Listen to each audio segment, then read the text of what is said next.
चुनाव कार्य में लगे 7 लाख मतदान कर्मियों को सुरक्षित रखने का काम शुरू हो चुका है। पटना के ज्ञान भवन में मतदान कर्मियों के लिए एक पैकेट तैयार किया जा रहा है, जिसमें 6 मास्क, एक सैनिटाइजर, फेस शील्ड और ग्लव्स रखे जा रहे हैं।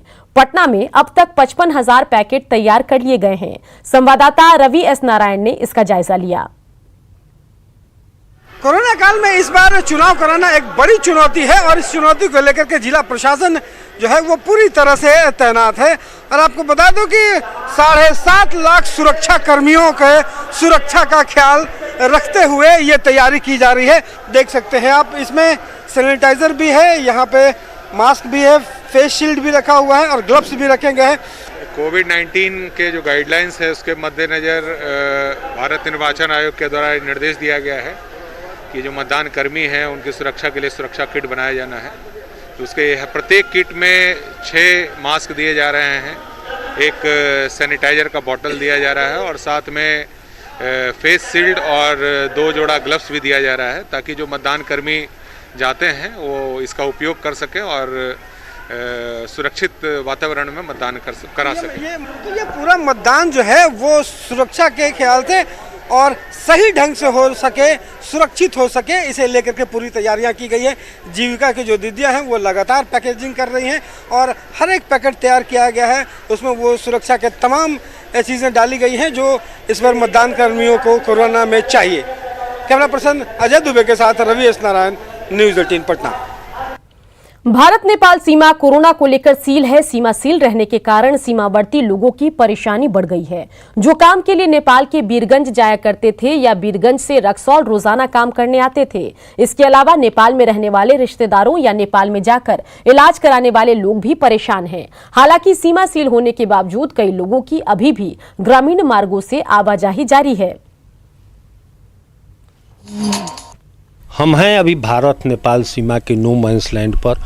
मेरे पीछे जो खाली जगह देख रहे हैं यह एक नो मैंस लैंड है, जिसके तरफ उस तरफ नेपाल है और इस तरफ भारतीय क्षेत्र आता है। जानते हैं जो भारत नेपाल सीमा पर सील किया गया है, लेकिन लोगों का ज़रूरत बस आना जाना ज़रूरी है। इससे लोगों को काफ़ी परेशानी हो रही है। जानते हैं कुछ महिला लोग आ रही हैं नेपाल से। क्या दिक्कत है आपको? आने जाने बहुत दिक्कत है। कैसे आ रही हैं? पैदल आ रहे हैं। कितना दूर पैदल चलना पड़ा? 2-3 किलोमीटर। अच्छा, जाना कहाँ है आपको? जाना डंकन में जाना है। डंकन में जाना है। हाँ। कोई बीमार है आपका? जी बीमार है। रक्सौल का आदमी है जो बीमार है? नहीं, देहात का आदमी है जो बीमार है, रक्सौल में बीमार है। बीमार है? हाँ, रिलेशन रक्सौल में। कौन बोले सब जो आदमी का किराया भाड़ा बेसी लागता, अलग अलग तुरा लुका के जाता नहीं सो। कितना लागल है किराया? लागल अब किराया बताई ना 150-200 रुपया लाग गए थे ना दूर ये मुँह गले पहले 20 रुपया और रक्सौल पर से उतर जाते लोग बीरगंज 20 रुपया लेते ले लो। तो आप देख सकते हैं जो नेपाल से आना जाना का क्रम जो है लगातार जारी है। यहाँ तक कि तस्करी का सामान भी नेपाल जा रहा है, उस पर प्रशासन द्वारा कोई कड़ाई नहीं बरती जा रही है। खासकर भारत नेपाल सीमावर्ती क्षेत्र के रहने वाले जो भी लोग हैं उनको काफ़ी परेशानी है। काफ़ी मजदूर जो नेपाल में काम करते थे या खेतीहर जो सब्जी उपजाते थे, उनका सब्जी जो है नेपाल नहीं जा पा रहा है। अशोक कुमार, न्यूज़ 18, भारत नेपाल सीमा, रक्सौल।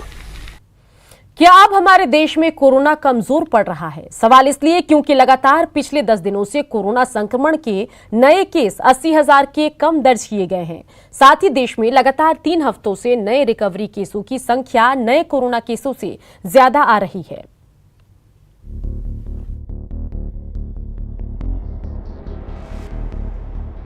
हार रहा कोरोना, जीत रहा देश। कोरोना का सितम हो रहा कम।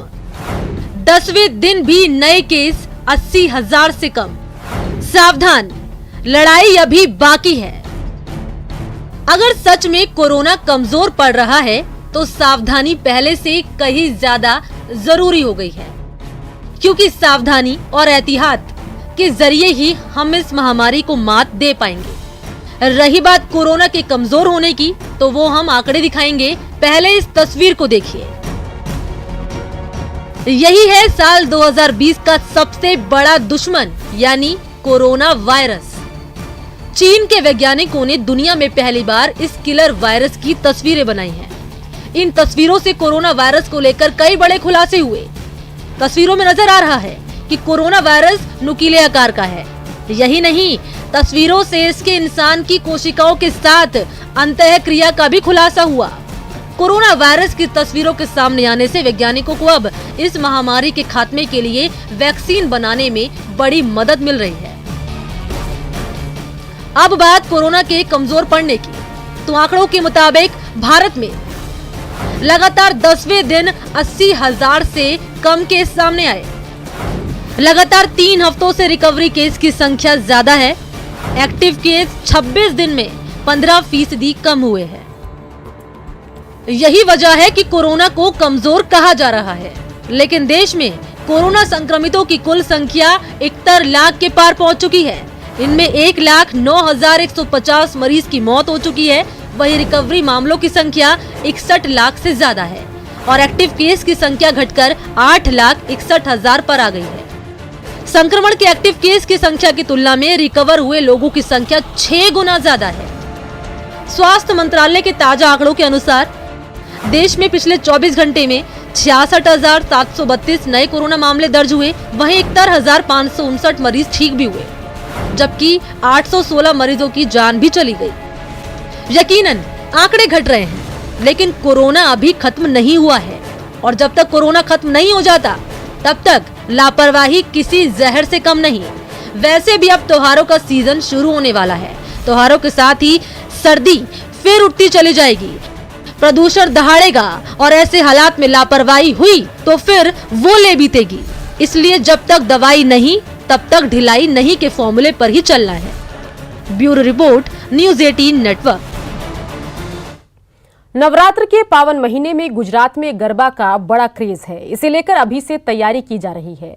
राजकोट में एक छात्रा गरबा को लेकर रंग बिरंगे कलश बना रही है। इसके जरिए उसकी अच्छी आमदनी भी हो रही है। रिपोर्ट देखिए।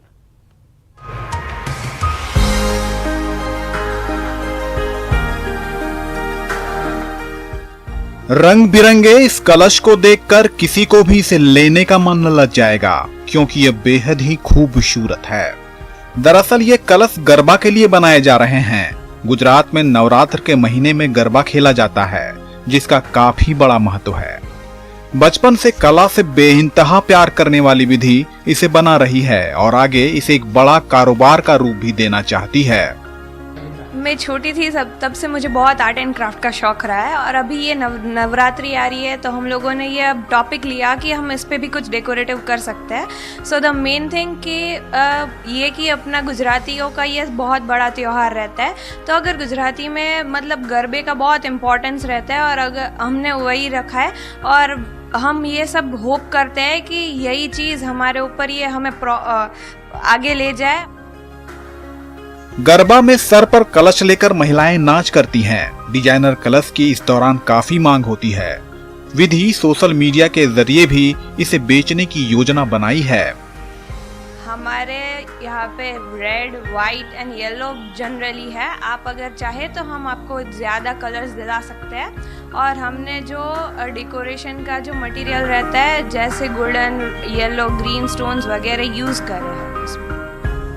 ये सच है कि अगर आप कुछ करने की सोच रखते हैं और उसे अमली जामा पहनाते हैं तो फिर मंजिल मिल ही जाती है। गरबा के लिए खूबसूरत कलश की डिजाइनिंग कर इसे कारोबार का रूप देना राजकोट शहर के रहने वाली विधि की जिद, लगन और जुनून का शानदार उदाहरण है। Bureau report, news 18 network.